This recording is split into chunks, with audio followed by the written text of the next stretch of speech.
Hi, everyone. Welcome to the UPDWG webinar on the 2020 African Drone Forum recap.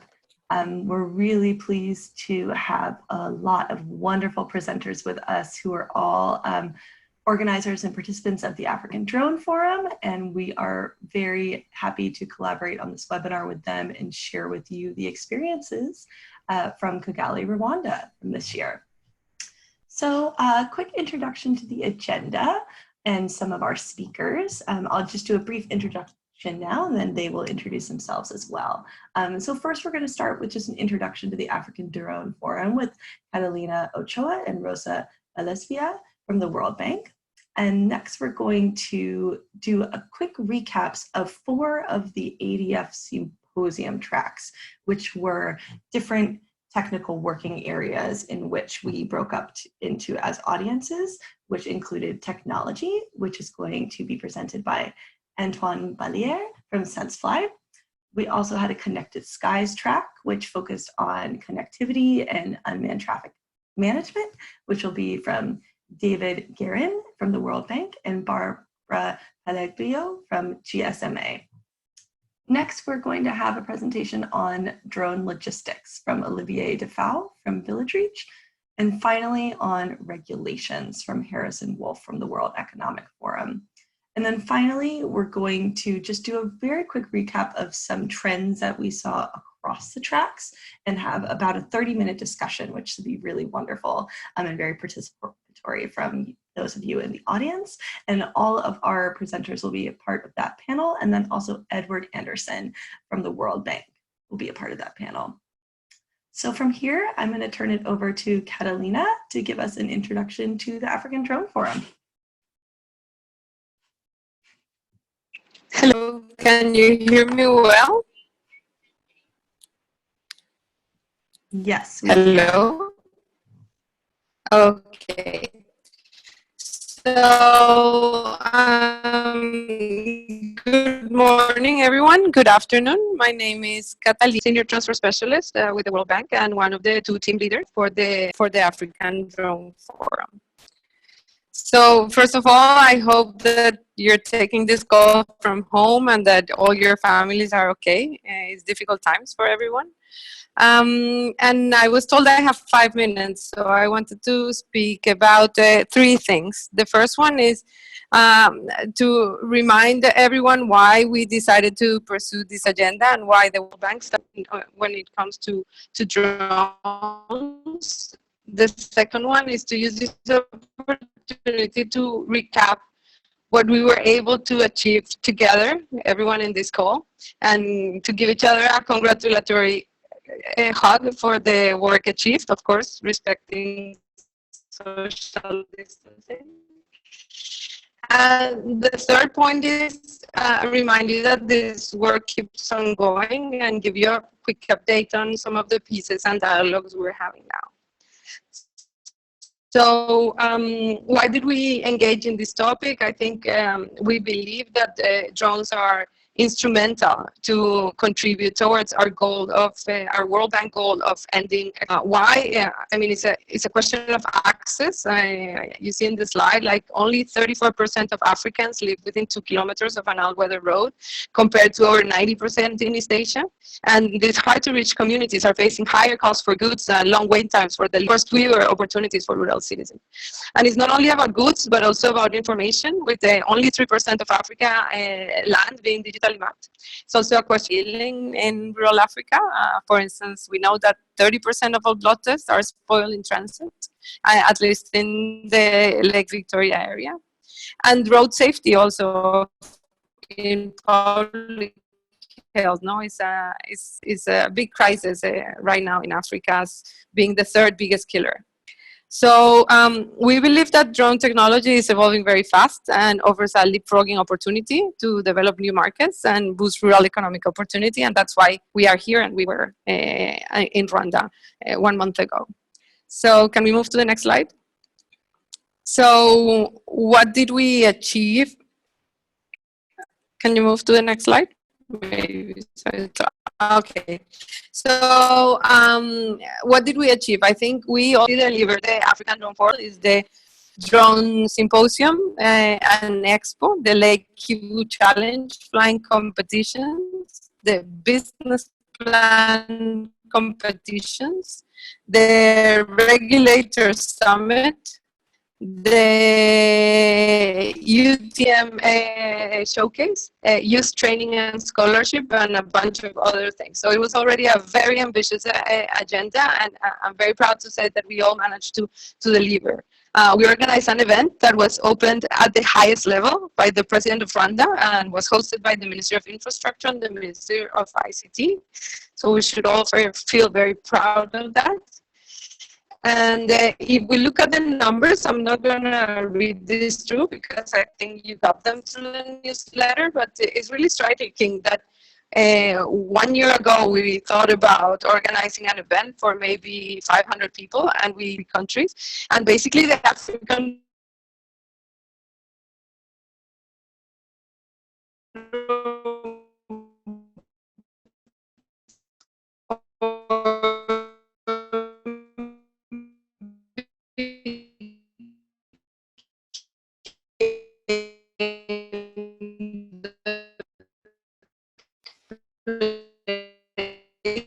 to be when it comes to this intersection of technology and development. So if we go to the next slide.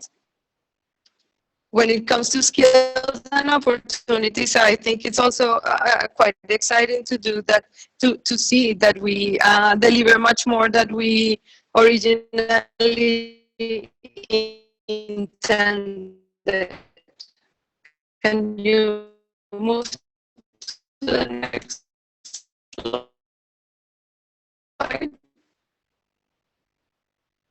Okay, I'll continue, but if you can move, would be nice. So the African Drone Business Challenge, also something that we didn't expect it was going to become as big. We received more than 500 expressions of interest and 150 complete applications of very exciting businesses. So we managed to mobilize kind of that entrepreneurship community about the technology, but the applications and success, not only in bringing together skills, but also making sure we transfer that skills also to the third one. It's about dealing with that. Just a quick reflection on Olivia. Hello?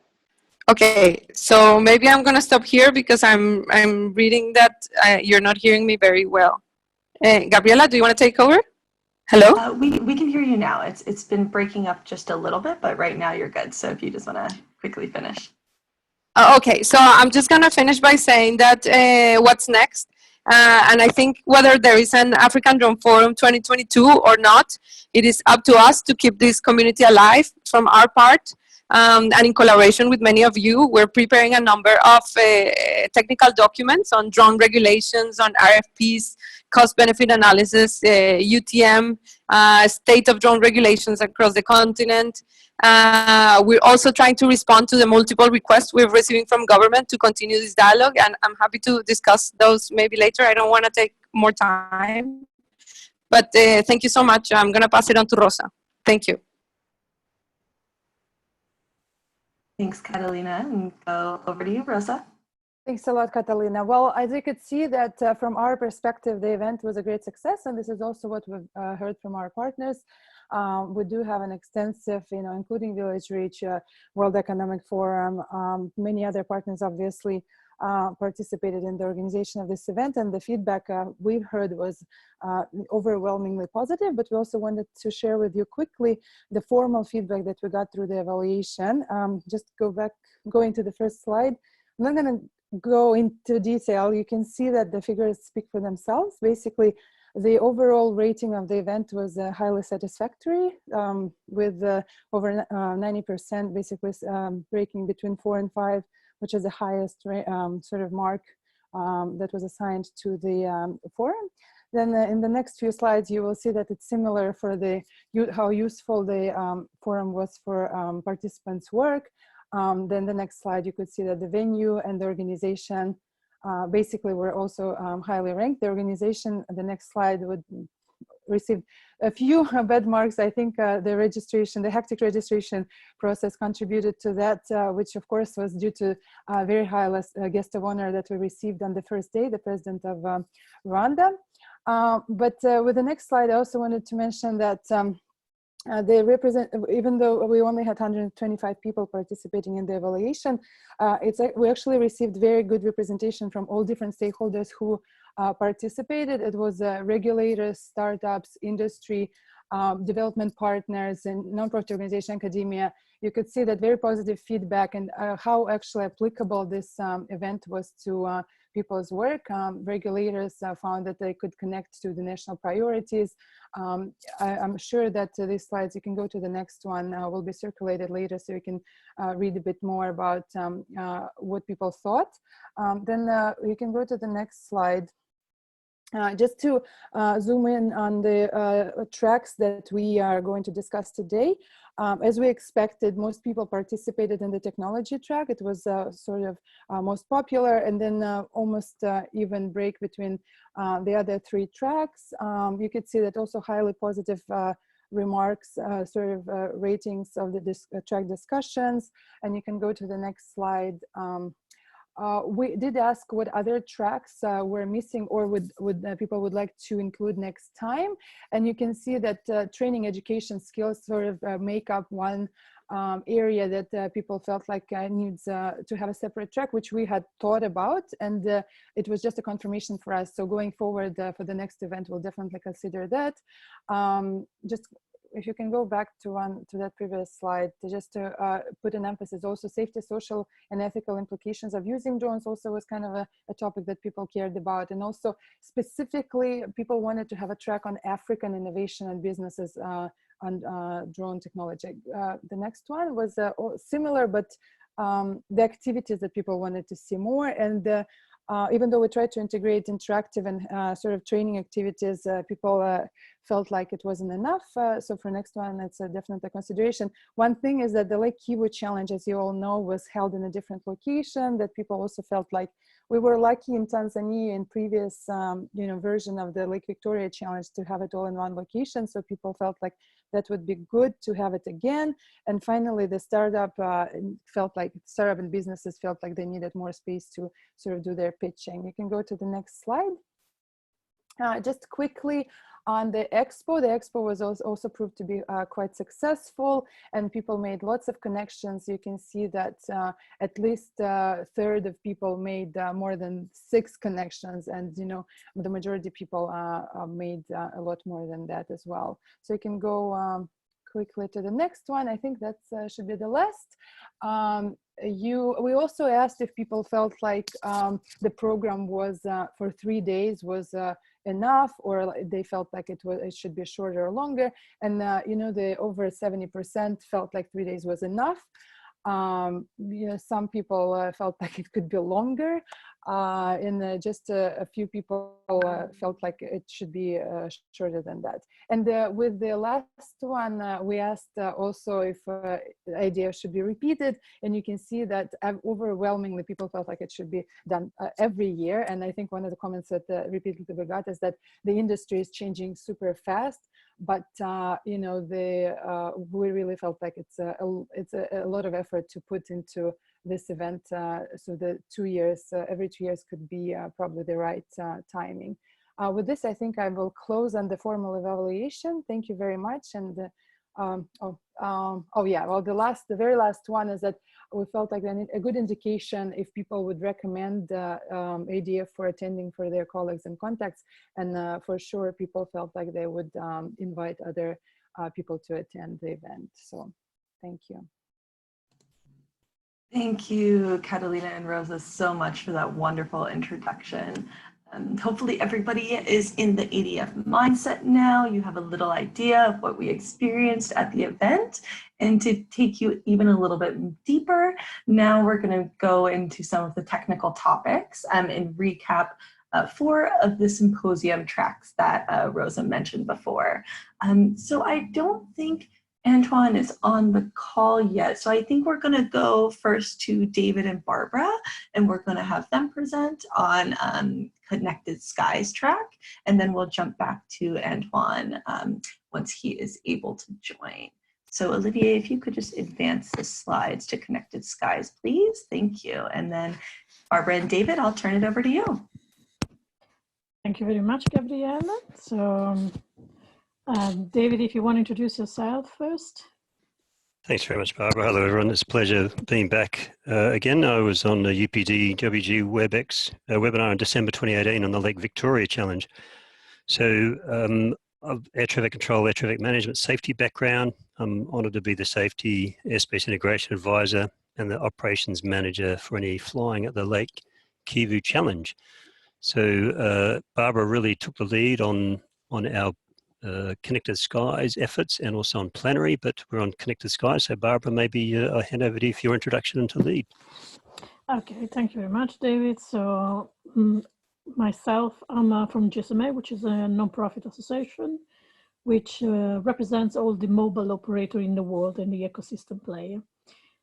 Hence why I'm presenting these aspects, and we led on the Connectivity Sky. If we go to the next slide, just to give you as an overview why we had this session. I think it was the first time that this session took place in the forum, and we looked at a little bit of what can we do and what is the role of connectivity, mobile connectivity, in particularly in this point of view, but also we looked at other type of connectivity, but it could be satellite or Wi-Fi, how the role of connectivity in general plays for the drone and the drone operation.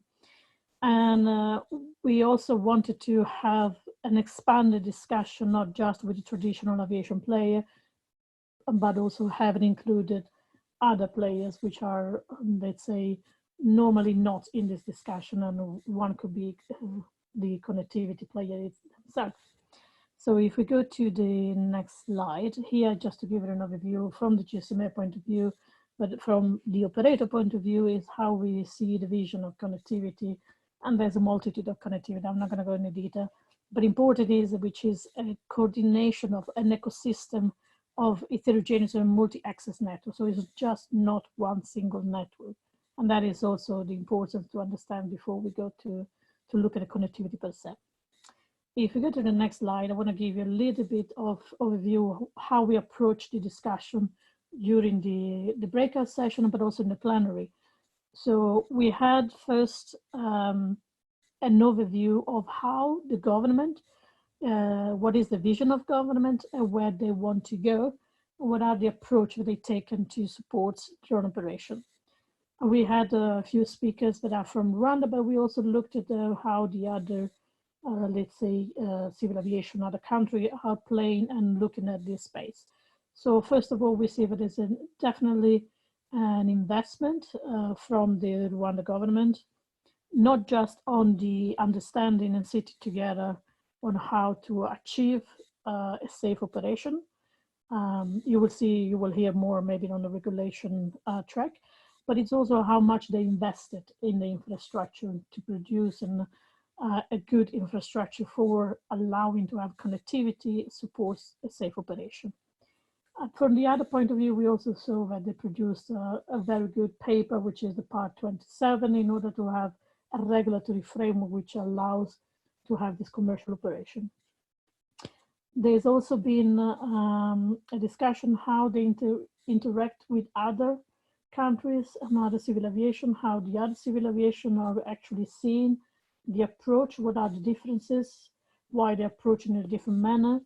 And you will see that also on the presentation, there was a slightly different way of thinking, maybe from the Rwanda government, but also from the FAA from the United States. It's pretty much similar to start from, let's say, what we call it the bottom and going up, so from low altitude going up.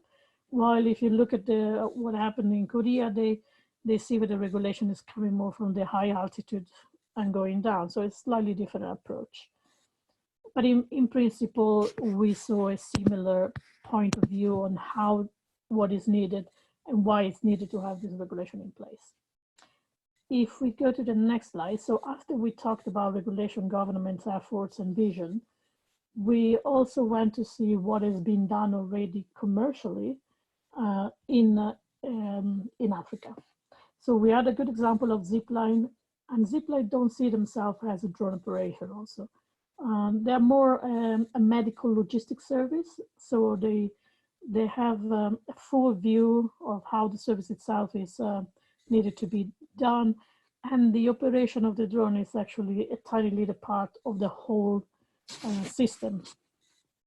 And we were quite surprised also of the scale of the effort they already have done. For the moment, they mentioned that they have about 40 delivery a day. But to be honest, I was there seeing the operation, and there's a drone flying every 2 minutes. So in some cases, it's slightly higher. And it is quite impressive how having a system in place which has a process, the coordination with the traffic management and the supports by the government, the different entities in the government allows this service to be efficient. And as I mentioned, it has been a very close collaboration with all the local government, and that's what made it a difference. They also mentioned the expansion in different countries and the challenges that they have, both from the physical infrastructure, but also for geography and government type of approach, which is slightly different in different countries. Another example that we had is from Google Loon. They are already operating in a small part in Africa, but they're mainly operating in Latin. And for them, it's actually to provide an LTE connectivity from using balloon in a stratospheric area. And they give us a very good overview of how much they had to do in order to have a safe procedure, and also the coordination with the traffic controller. They have defined the whole process, when they have to inform the traffic controller and what type of information and so on. Before I go to the next slide, I also want to let you know that both of them, in order to manage efficiently their fleet and their service, they had to create a management internally, which is knows exactly where all the fleets are. So they have to have information and also how that one will be then communicated to the traffic controller. Basically, they created their own traffic management in order to maintain a good overview of the fleet. So if we go to the next slide, then we had a discussion about what should be a proper traffic management for low altitude drones, and also how we integrate this to eventually to a normal aviation manned traffic control system. And that is quite an interesting discussion also to understand what type of services are being offered to people. So this is apologies if you hear the noise. So this one is being quite an interesting discussion. And then from there, we also looked at the services which are the most important from the traffic management. And you can see there that most of them offer a registration, a flight authorization, tracking, and including also the availability of the transponder. The few of them presented a solution which is, I would say, an aftermarket solution where you can install in any drone in order to be able to track the location of your fleet. And then we also look at the different services, which are a little bit more supplementary services, also to capture all the other, let's say, objects where they are on the lower altitude. They're not captured by the radar information, and but they are quite relevant also for the traffic management. And to conclude, we also have a perspective, obviously, from the safety. Then maybe I give it to you, David, for the safety aspects, what you have trying to achieve, but also to give it an overview on the manufacturer, how the manufacturer see, and what is their position on identity. Maybe, David, you want to give a couple of words on the safety aspects?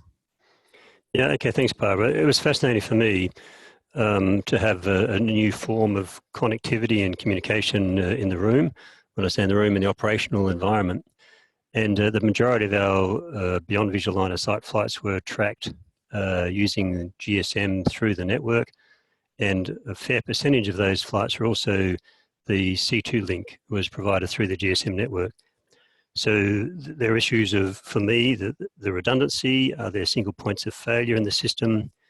There's the quality of the service. What are the coverage requirements like? In the future, would we be able to have cross-border flights or operate between different mobile network operators? The safety standards that we hold at the Lake Kivu Challenge were upheld throughout, and mainly this came from the connectivity we were able to obtain through the GSM networks. Okay, thank you very much, David, for that. So if we go to the last slide, so we skip this one, it's for your information, just to give you the conclusion on the outcome of the discussion. So if you jump to the next slide.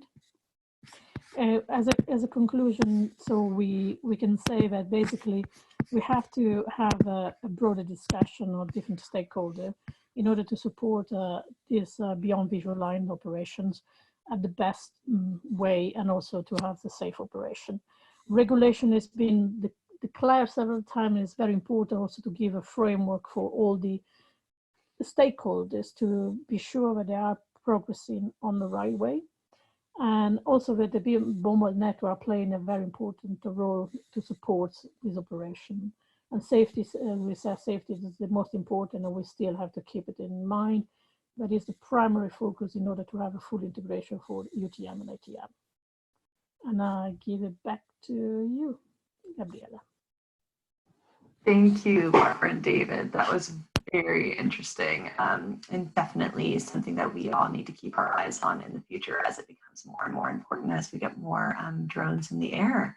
So Antoine, I'm going to turn it over to you for the technology track, and you can go right ahead.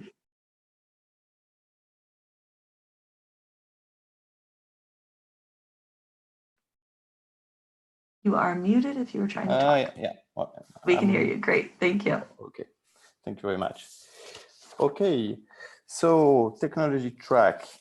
The track brought together 11 speakers ranging from manufacturers, drone manufacturers, service providers, engineering companies. And the goal of the track was basically to discuss and identify the trends on the technologist side. So to give you a bit of a better idea of who was around, on the drone manufacturers, we had an impressive delegation from Germany with various startups such as Wingcopter, German Drones, and Phoenix Wings. We had Venturi from Spain. We had FineVT from South Korea.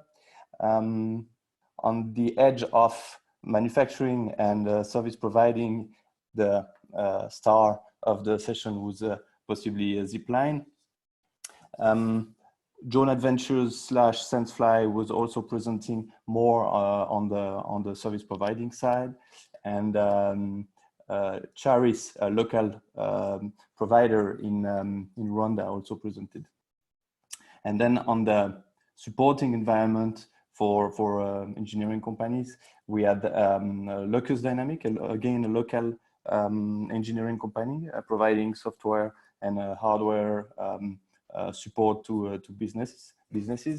We had iDroneAct, who presented their software solution for drone management and drone fleet management. And finally, the Rwanda ICT Chamber of Commerce was here to summarize what they could do for local businesses.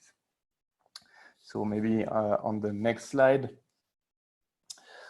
what were the big trends and discussions in this session? Let's start with the hardware, most visible bit. VTOL across the board, nearly. All the new platforms being presented by by the startup, the new players in the field were vital in one way or the other. In most cases, since the focus was on transportation, hybrid fixed wing platforms that are still able to fly for a reasonably long time / distance. However, on the payload release strategy, there was no single solution, and it was very interesting to see multiple strategies for payload release. Some drones are made to land at the destination, and for the receiving end to grab the payload and possibly install return payload. We had, of course, Zipline is doing that, but they are not the only ones. The parachute dropping of the payload, which avoids the problem of landing at the destination, which can be interesting in some situation. And we also had more imaginative solutions, such as a winch payload release strategy, where basically some kind of rope would be unrolled in order to drop the payloads softly on the ground without having the need to land. Which of this release strategy is best is not something we concluded on, and everyone will argue that it depends on the actual application and the actual use case, something that I will come back a bit later. The software was discussed. So we had a presentation from iDroneAct who presented their solution, which span, I would say, only a bit of the entire software stack that is needed in order to run a successful drone operation, especially a drone logistics operation. So the main outcome was the realization that the software needs are becoming bigger and bigger. Not only you need to control your drone, autopilot, remote piloting, this part of things, but then you have many drones. So you have fleet management, predictive maintenance, maintenance management, these sorts of things that come in. Regulation will also mean that you have some sort of requirement, and then you need to integrate into the value chain of the logistics operation in which you will play a role as a drone. So currently, the burden of the software is mainly split between the manufacturer, the drone manufacturer, which will provide some software to make the drone fly, of course, but often it will be supplemented, for example, by service provider. Charis, as an example, presented how they developed a image processing AI software together with a local university in order to automatically detect things of interest in their images. Of course, that's a piece of software that has to be done by people close to the field, close to the ground, and the manufacturer could then possibly provide such a software. And in terms of information system for operation management and integration in the logistics pipeline, I think there is very little now. Obviously,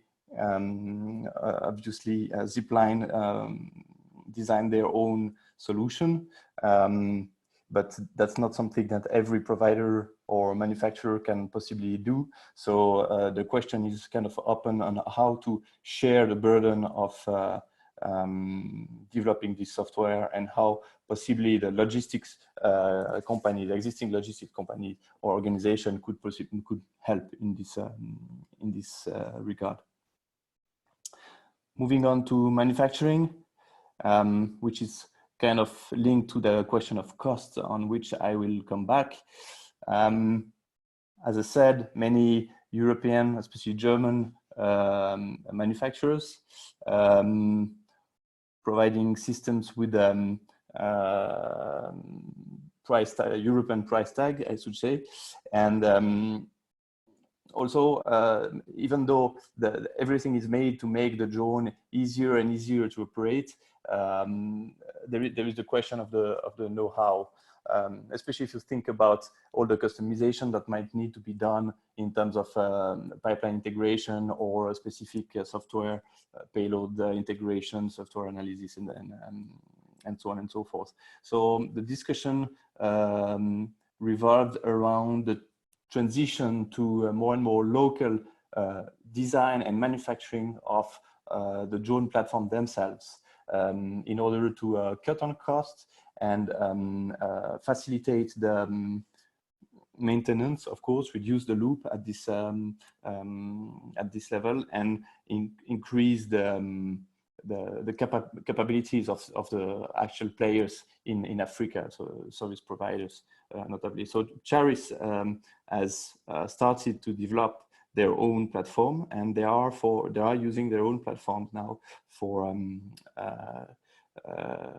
some mission profiles. They cannot do all their service with their own platform, but that's a direction towards which they are going. And the presence of Locus Dynamics and Chamber of Commerce helped remind everyone that there is actual capacity, local capacity, for example in Rwanda, to build these drones and this know-how. So that's probably a direction that will be in which we'll see lots of development in the years to come. And I wouldn't want to skip the question of safety and security. I would say that it was interesting. It's more of a personal note on how I felt the session. So we had a few questions about that. There was a short discussion about this, also to clarify for everyone the difference between safety, which is basically about not harming anyone on the ground, third party or otherwise, and security, which is more understood as cybersecurity, avoidance of malicious intrusion in the command and control links, and that's linked to privacy as well. So I would say that these aspects are in everyone's mind, especially drone providers, but it didn't feel like a cause of worry. It was more something that is being taken care of, and is not the most challenging aspects. But of course, that might be just the view of engineers, and there might be other point of view on this topic from other people. Okay, so the outlook, the big outlook of this this discussion, I would say, is that the technology is mature. That's something that we saw over the last 10 years, lots of demonstration. What's not clear is the design objective. What are the design objectives? And the cost, again, is the main point that I would like to maybe discuss a bit later on. What should be the cost of those systems? The manufacturer don't have a figure, and this figure needs to come from the field. So let's discuss this. And to a lesser extent, what legal framework are going? Is the SORA going to be the future, in which case it's clear, or is it going to be something else? Let's bring this information in the discussion for the technologies to have a better idea of what their design objective should be. That's it for myself. Wonderful. Thank you so much for that. Really interesting discussion, and I'm sure we're going to have some more to talk about costs during the discussion time. And so now for the UAV logistics track, I'm going to turn it over to Olivier. Thank you, Gabo. Good evening, good afternoon, good morning, everyone. So my name is Olivier Defau. I'm a director in health system at Village Reach and leading the Drone for Health program at Village Reach.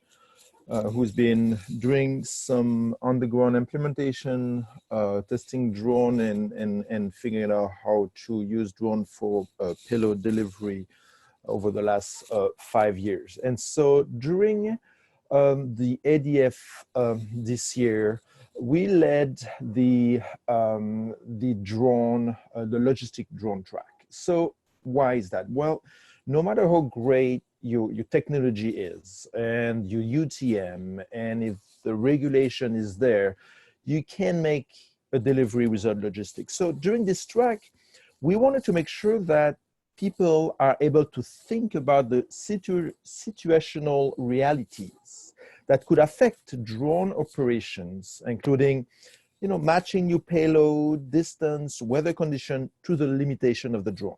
So in short, we wanted to take away some of the glamour of drones and put them into more realistic, pragmatic light as one transport option within its own benefits and limitation.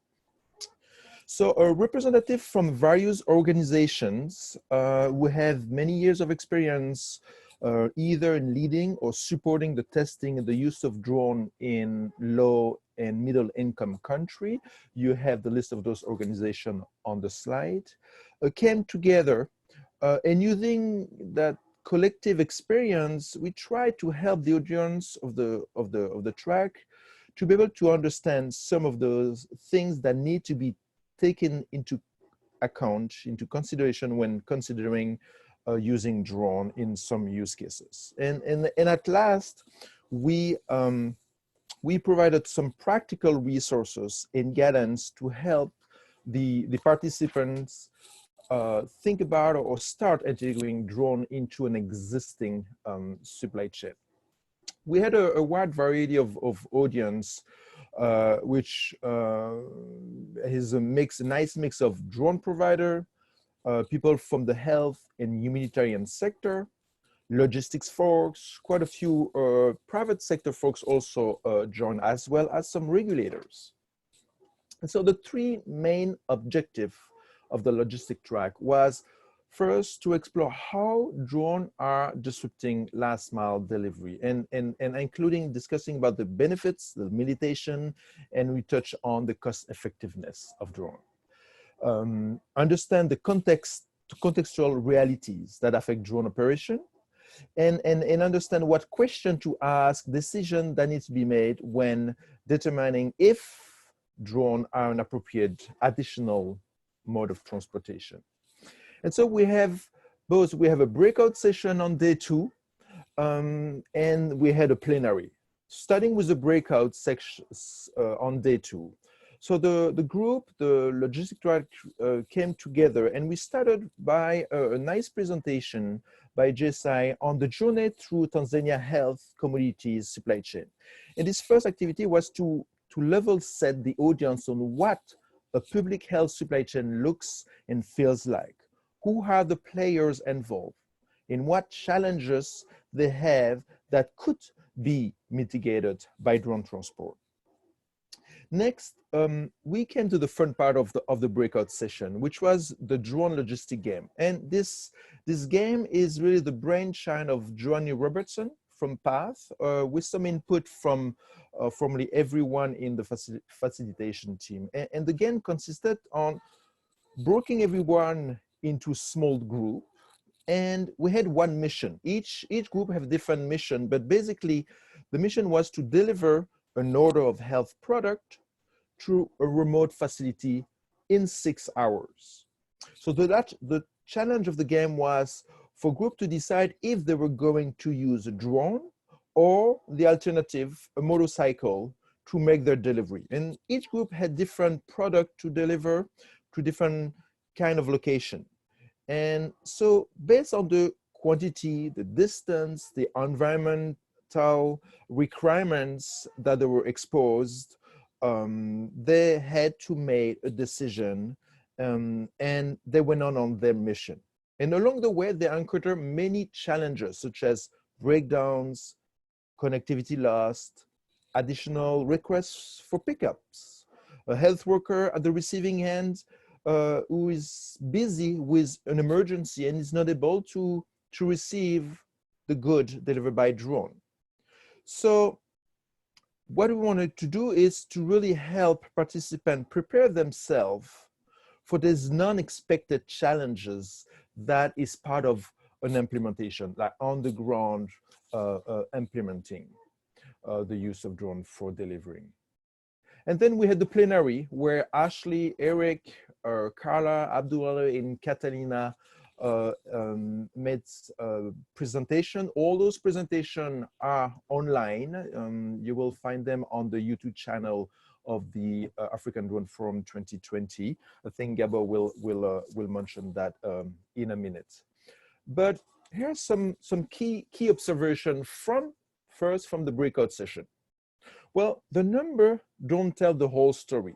The experience from the people on the ground, from the real situation, the real life challenges affect the potential of the technology to perform. And so during the game, the drone logistic game, the participant calculated the time it took in reality for a delivery by drone versus motorcycle. And that time can increase drastically from a on paper to reality situation because challenge comes all the time. And challenge are not always predictable.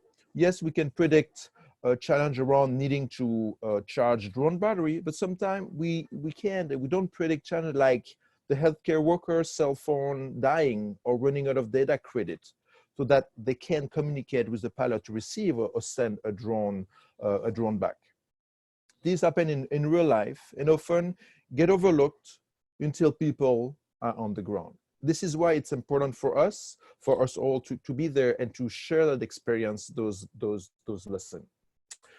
Also, drones are not meant to replace motorcycle or trucks, 4x4, but they're there to rather boost the existing transport system of your supply chain.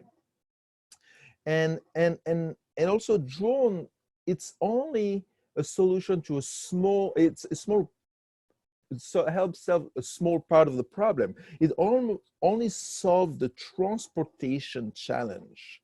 But you need into your health system, in this case, for example, the public health supply chain, you need to take into account all the other aspects of your health, the public health system, the health service delivery itself, the demand, the upstream supply chain, etc.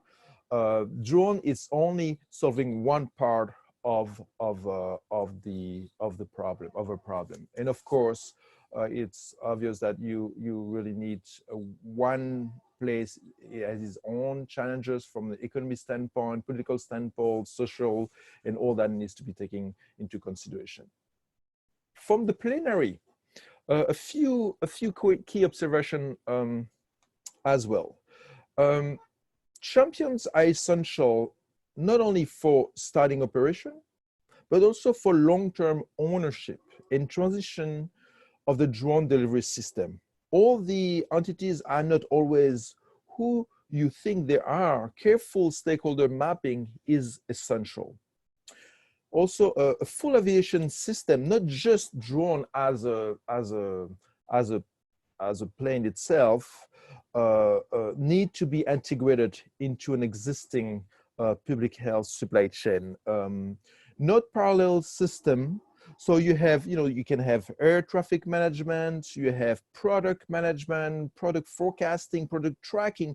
All those subsystem element needs to be also integrated, because the drone on itself is just an airplane, but there's the whole ecosystem that needs to be integrated into an existing supply chain system. Also, it takes time to even decide when, where, and for what we should use drone for. And stakeholders are asking for drone operations starting tomorrow. But we need to work to help together and help people understand what goes really into the entire ecosystem that needs to be put into place. Most operations take about 3 to 6 months to get off the ground. You have approval, you have the network design that define where the drone can fly or cannot fly, what are the route, which facility will be delivered, with what product, what the frequency, and so on and so on. And usually, you know, there is expectation to start quickly, but it's actually, there's so much to figure out from an operational standpoint that people really need to take all those into consideration, all the different aspects into the consideration. Also need to consider what will happen when the period of performance ends, if it ends, and plan for that from the beginning. We need to be careful on not disrupting the existing system and simply on regular distribution. So as you are wrapping up your supply chain, does not need to reorganize itself and have a gap on itself. And last but not least, we need to evaluate what is the best use case for drone, because not all use cases are going to be cost efficient or effective, which lead me to one of the slides that Catalina Bank presented, which is a really great findings from a study that the World Bank with GSI did in Tanzania, looking at what is the most cost-effective use case for drone transport. How many drone flights would it take? What geographic use cases make sense? Short, medium, long distance? And what is the break-even point, which the user is indifferent in between doing service with traditional transport versus drone transport? And so one point that Catalina made is apple to apple is not a good way to look. It's not always a good way to look at disruptive technology. And you know, we saw that with the cell phone, the beginning of cell phone in the 80s. We cannot do a direct comparison of replacing all land-based transport with drone. And we cannot think of drone as an additional, we cannot think of drone as an additional mode of transportation just for one type of commodity. And so by layering use cases, you'll be able to provide efficiency and cost saving by allocating fixed costs across a greater number of flights and maximizing the utilization in terms of capacity and time.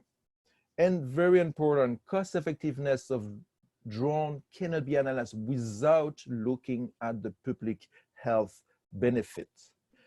Based on some information collected in the healthcare facility in the Ukulele Island, where the World Bank and GSI did the study, deployment of drone could reduce the number of deaths by almost 80% compared to traditional transport. We need to keep in mind, you know, that at the end, drone is a solution to increase access to health products in some use cases, of course, and that this is for the health of the community, and this is to save life. So we always need to really keep that in mind. The last, Olivier, if we could yes, just wrap up. Yeah, this is the last slide. Some challenges that was stated from the track. You know, country level regulation are slower than we want, and we need to take into consideration that regulation is being developed. We have to work hands to hands with the local civil aviation and help them define those regulations based on the experience. The technology is mature, but a lot of the technology is coming from the north, from the developed world, and this is not always adapted to the challenge. But thank goodness there is some great potential within Africa, like Caris, who was there at the ADF. But something that we need to keep in mind, it's very resource intensive for drone manufacturers to come for a short period of time for doing a pilot. It's really highly costly, and so there's a lack of incentive for them to come down there for such a short period of time. So we have to start thinking about longer implementation. Connectivity is a challenge everywhere. Even if you think your connectivity is there, well, practically they may be unstable, and so there's a lot of challenge around the connectivity. And the final is, again, drone is an entire ecosystem that needs to be put into place. The business model is not quite well known. What is the future business model for drone service provider for using drone? Because the data on the long-term cost and operation at scale is still unknown.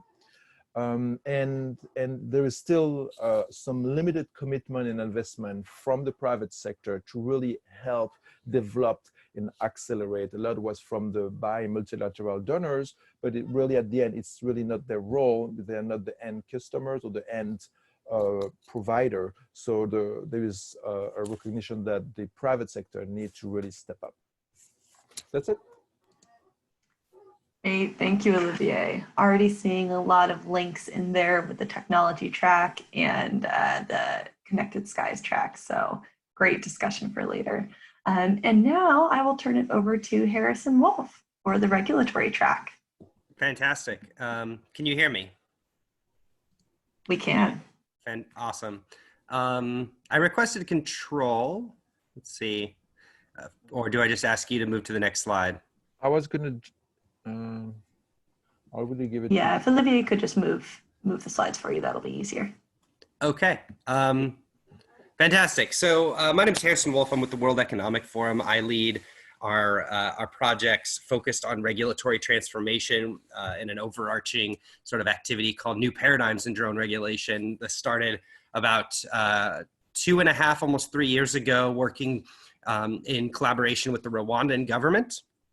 As well as collaboration with Swiss FOCA and some other key stakeholders to understand what regulation for unmanned systems or autonomous aviation, and even beyond that to pretty much all autonomous vehicular transportation will look like moving forward in an agile, dynamic way that enables regulators to make new decisions, to augment their current regulatory processes, with those that can update as the technology matures, and to really bridge this gap between the technological transformation that society is seeing in the fourth industrial revolution with the often torpid pace of regulatory transformation.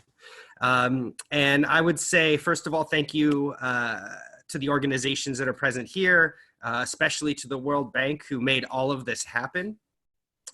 We've been working in collaboration since the Lake Victoria Challenge and leading up to that, creating a community of regulators that we can leverage beyond any convening or event in particular to really move this ball forward. And I would say that our goal as an institution at the World Economic Forum is really to see a complete regulatory transformation that enables and allows drones to accelerate the public good while also being cognizant of safety and security implications throughout that process.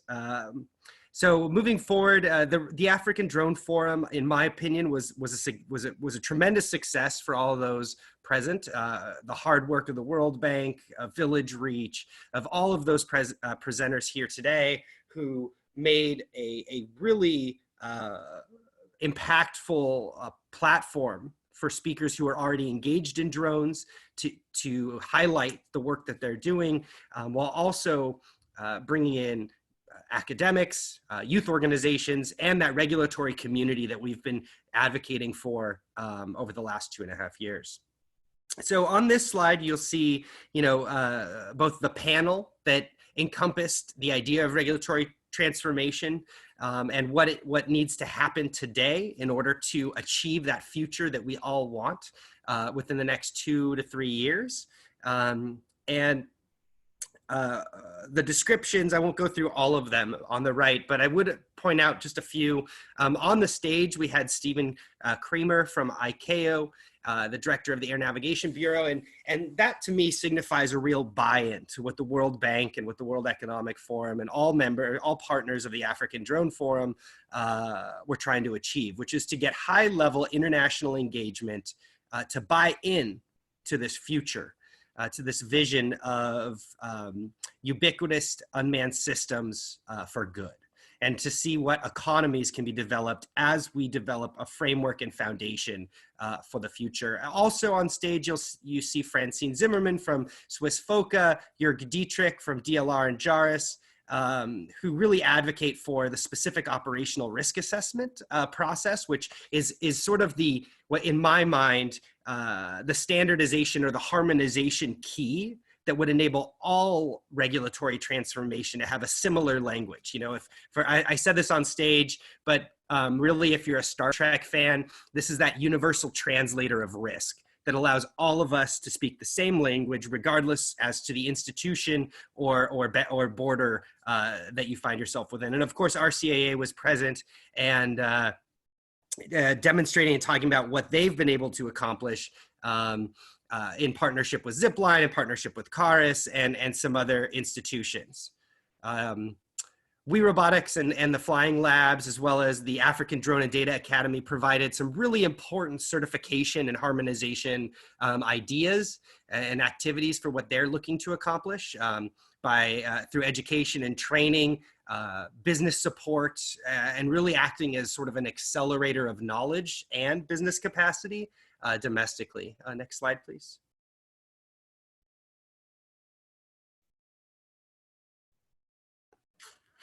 So this is an overview of what I presented to start out our technical breakout group, which is sort of the timeline that we've been happy to kick off and to lead. You know, we've gone from this idea of creating a performance-based regulation and a model regulation in what Rwanda's been able to accomplish, working with the ICAO task force on humanitarian aid, working with our partners to develop an advanced drone operations toolkit that has accelerated and leveraged this community of regulators all over Africa. Mostly centered currently in Eastern and Western Africa, and we hope to expand that to Southern and then to the MENA region. And then as well as bringing all of this together at the African Drone Forum in partnership with the World Bank, World Food Program, and UNICEF. Next slide. So in this breakout, or in this technical group, we had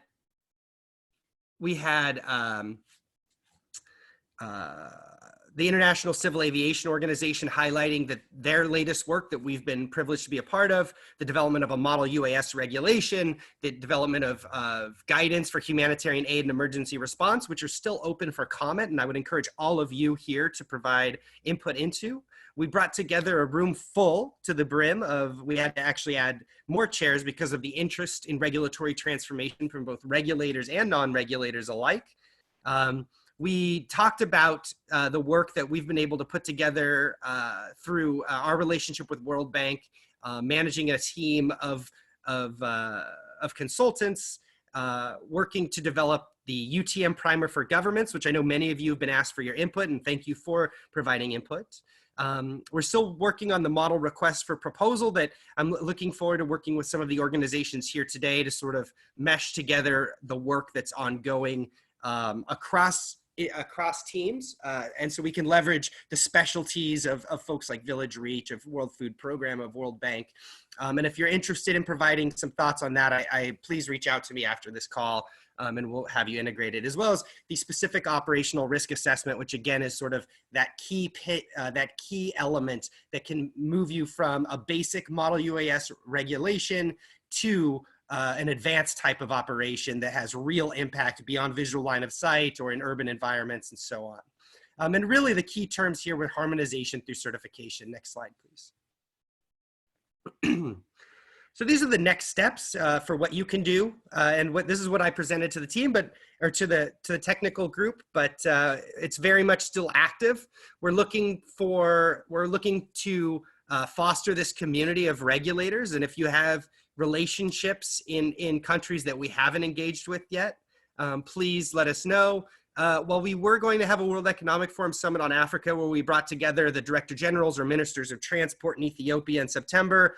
Because of the COVID-19 response, yeah, and the condition of world travel, that has been postponed till 2021.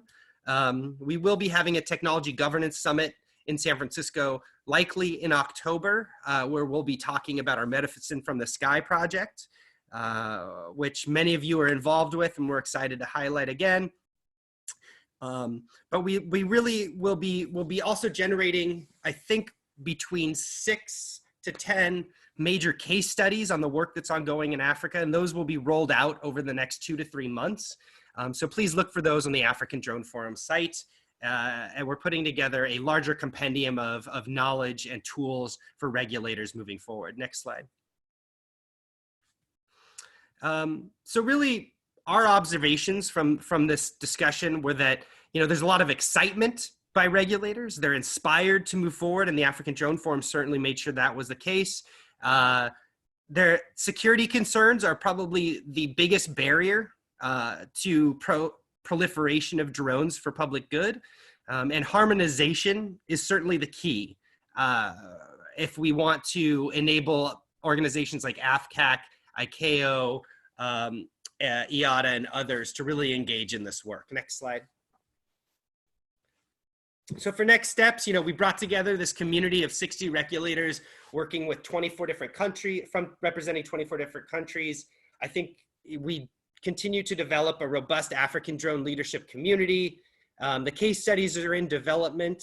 I'm seeing that my time is up, but you know, that we have ongoing requests from regulators for direct regulatory assistance, and we're looking to leverage our partnerships with teams on the ground in Africa to move that ball forward while we provide some guidance. So if you know of those community organizations who are looking to engage at an international level and to really drive regulatory transformation in a systematic way, you know, please reach out to us. And I look forward to getting your feedback and eyes on some of these really important and impactful case studies that we've been developing over the last 2 years. Thank you very much. Thank you so much, Harrison. ADF created a lot of momentum around regulations, especially with all of those regulators in the room. So I think that we definitely need to be on the lookout in the next year or two for some big changes coming up, and very excited about that momentum. And if you do want to get in contact with Harrison and you don't have his information, feel free to email info@updog.org and we'll happily connect you. So I'm just going to jump right into the panel discussion. We can go to the next slide, Olivier, because we have some great questions in the chat, and then we'll open it up for anybody else who has any questions. So the first question is around the Connected Skies track for Barbara and David. There's a question around Google Loon and if their network is able to be mounted on drones, and then also a question about latency of networks in general. Okay, I can start. So the question about Google Loon. So the same technology, if you think the same technology could be put it on a drone. So there was a presentation from DLR, which they looked at the different approach to utilize drones, different type of drones, still in a stratospheric area. The technological challenges are slightly different compared to the balloon. The balloon is less controllable. It goes up, it goes down. You can't control when that happens. But it is easy to manage once it's up there. I'm relaying, by the way, the information that I received. I'm not an expert in aviation. So what they told me is like the DLR is starting that, and they still think they are a couple of years away from being able to have a long flight, as long as a balloon, for example. And there's a lot of companies that are trying to do a drone in stratosphere. You can think about Boeing or Airbus, to mention some of the big names. There are only a few of them. They all have in flights that are very short, and we're talking below an hour flights. So we are not there yet with the technology at the level of also the price point. Otherwise, you have to use technology that you use, you know, to go in aerospace, and it's quite expensive. So that is where the balance is, try to find the right technology and price point to have this on a drone. I hope I answer your question. So about connectivity, I can give some information and then I can let David talk about his experience on the Lake Kivu challenge. So one of the things that I can mention on the connectivity and the latency is relative to what you do, what is your conditions, environment, and operation. If you think of an operation that you have to do where there's a lot of people, like in a city, maybe it's a crowded area, there's a lot of obstacles, you need to react quickly, yes. Then you're thinking of latency in terms of, I need a very low latency. While if you are doing an operation as they do in Africa, across an area which is very low populated, there's nothing there happening, you have a completely different approach on the latency because also you don't have many obstacles or people around you that you need to react as quickly. So latency for me, it is relative to your full end-to-end system and operation that you have to perform. So that's why I don't normally like to talk about latencies, because everybody wants to have the lowest latencies possible, but that doesn't mean is what you want to pay for. In order to get a better latencies, you also have to be aware that you have to be designing your system in a different way, which also means using the mobile network or any network or any connectivity, but it could be satellite Wi-Fi, in a different way. Therefore, that is also needs to be understood what it's possible and how to use it and how much would it cost you. And maybe I'll give it to David to give your experience or how you use the connectivity in the challenge. Thanks, Barbara. Yeah, it's a terrific question, a latency of the system, of the network. If I just jump back to air traffic management world, and we talk about the performance of the surveillance, along with other things, but particularly the performance of the surveillance, there are a lot of areas where there is no surveillance, and so there is no performance. Once we start moving into areas where we're relying on the GSM or a network for the surveillance, among other things, then we really need to start talking about the quality of service that that's providing, what agreements are needed to be made, and who are they with. Are they between the operator, between the service provider or the MNO, etc.? And then there needs to be agreements on what notifications are provided. For example, an indication of when there's a likely failure of the service, when there's a reduction in the service, and when the latency increases or decreases. All of this is a trade-off, because alternatives are what? Satellite-based tracking or communications certainly is an option in most areas, although how do we equip small drones to be tracked using that? So what we will be doing in the future is writing up, and hopefully I get the opportunity to lead this, writing up the outcomes of the Lake Kivu challenge, or the flying operational experience. And part of that will be a comparison of the latency of the networks with the actual positions of the drones from the team's logs. So that'll be a very interesting experiment. So watch for outcomes there, please. Thanks, everyone. I'm going to move on to the next question. Interesting question here about defining a strategy to incorporate community engagement in the next steps. We've talked a lot about governments, regulators, and the industry, but that's not all of our stakeholders. And how do we create community engagement strategies moving forward? Would anyone like to take that first? I know, Olivier, you probably have some comments on that, but anybody else?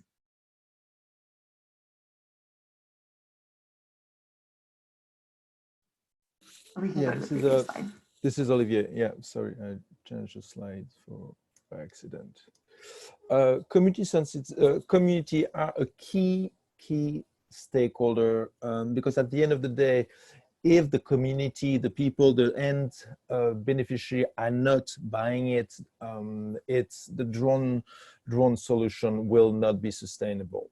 And One approach that Village Reach, but also other implementers who are supporting government, such as GSI and PATH, who are supporting government with exploring the introduction of drone into their public health supply chain, for example, is a very extensive evaluation of the perception of the community and really working with community leaders, village leaders, and really understanding their perception of the technology. Keep in mind that in the environment where we work, this is probably the first time they'll see a drone. So there is a lot of education to make.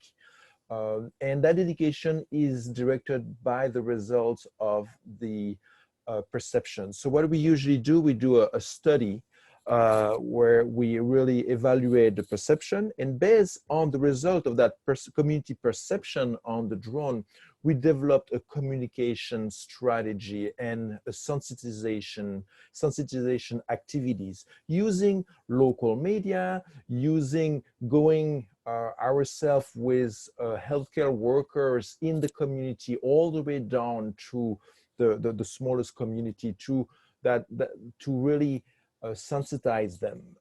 And so to gather that input and to involve, which is very critical, to involve those community stakeholders, we always involve them, invite them to any implementation activity from the very beginning, even deciding where to use drone, for what purposes, and so on. And so there are one of the key stakeholders that needs to be part of that discussion from the very, very, very beginning.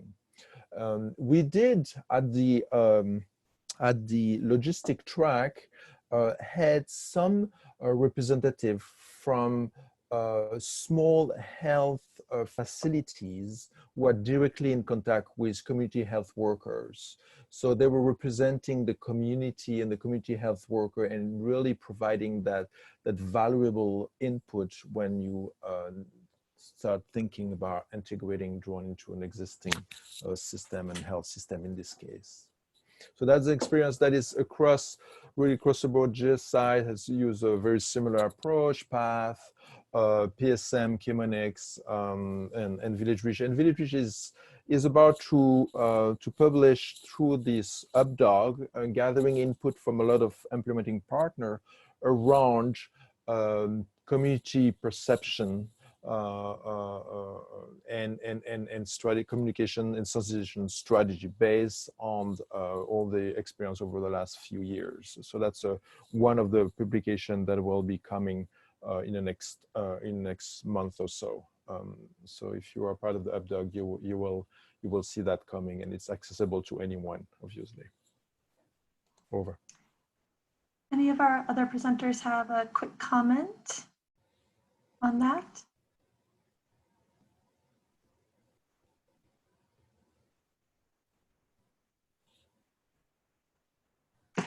Okay, so we have another question from Gokal. In the US and the EU, there's quite a few regulations around what medicines can be carried by drones and who are allowed to receive those medicines. Has ADF explored or considered exploring this topic? And maybe Harrison, if you want to just say what you said in the chat for everyone, and then if anybody else has a comment on that.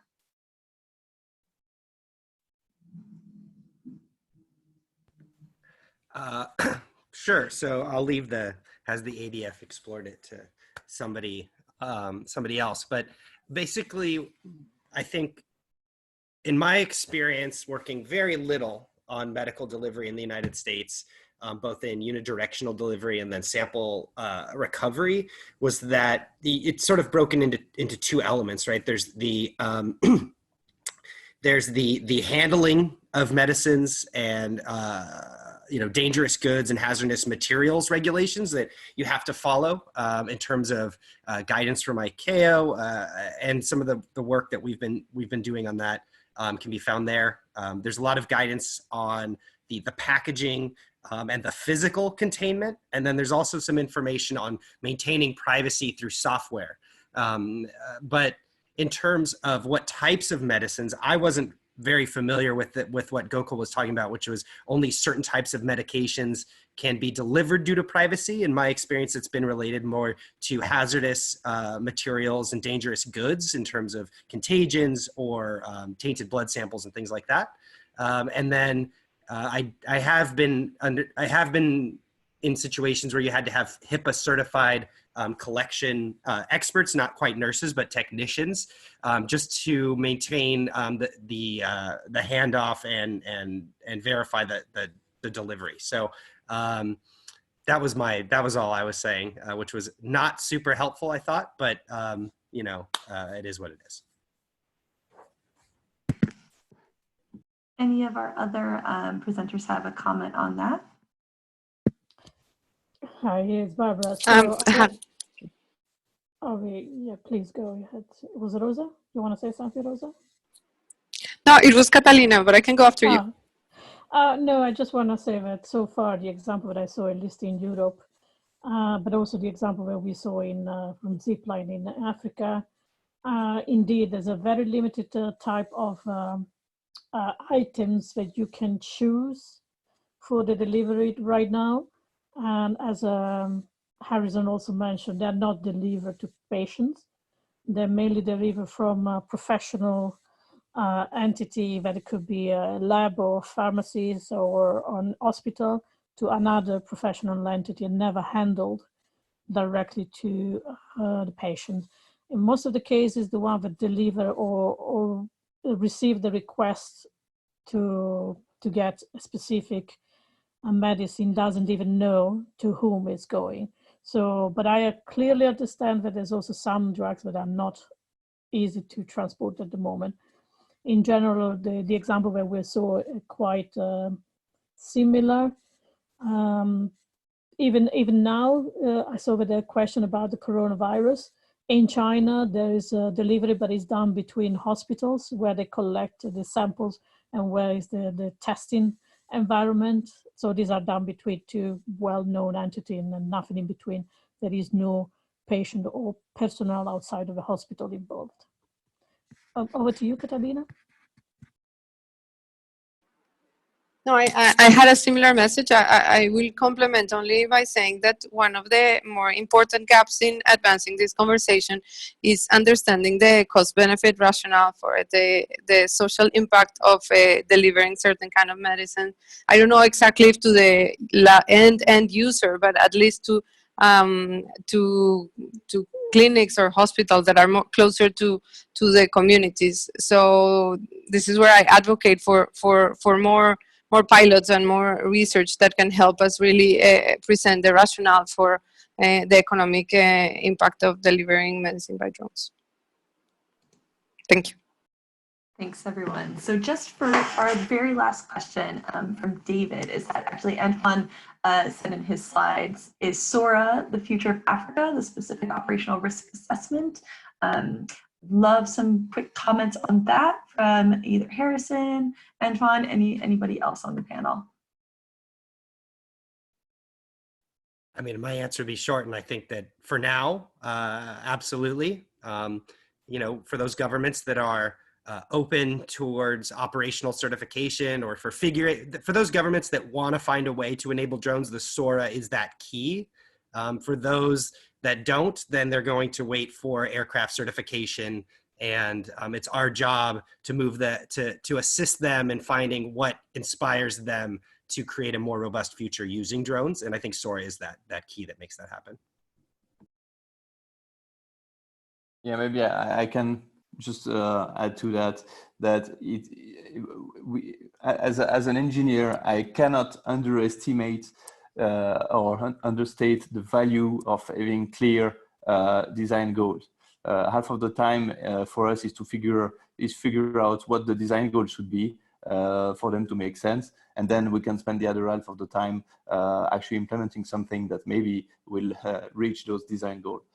In terms of regulation, similarly to the question of cost I alluded to, this input needs to come from the regulator, obviously. And I mean, it's really, sometimes you could think putting rules is a blocking point, but that's certainly not how it's seen by the drone manufacturer, the technical community. It's really an enabler, because we know the rule, we know how to design drone, we know what are the rules to make a system work in some control, in some scenarios. So that's critical, critical aspect. Everyone is certainly aware of that, but I need to make it clear again still. Thank you. Thank you to both of you. And that we are at time now. So I would just like to say a very big thank you to all of our panelists today, and also to the ADF team themselves.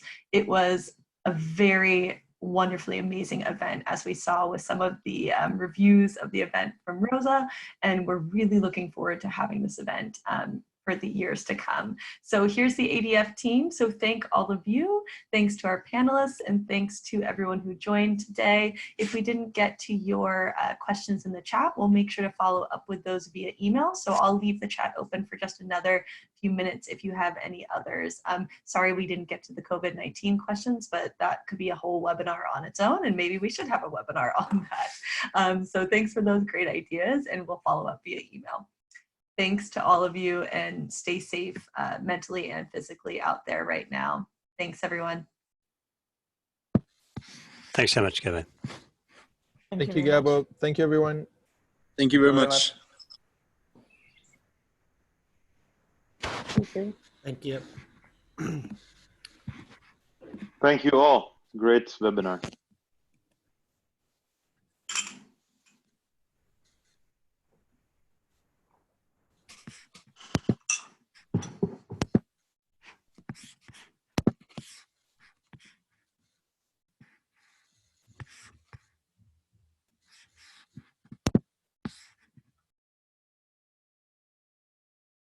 Thanks, Gabriela. Thanks, Olivier, and thanks to everyone.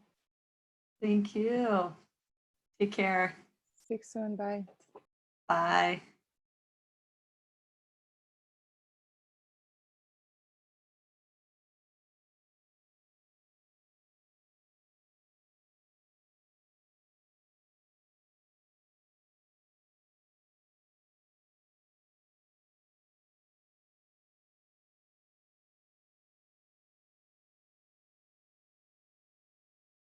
Bye, Gabo. Thanks a lot. Bye. We'll touch base Thank you. in a couple Definitely. of weeks. Bye-bye. Yeah, sounds good. Take care. Bye. All right, everyone. Thank you. I'm going to go ahead and close the chat now. Take care. Bye-bye.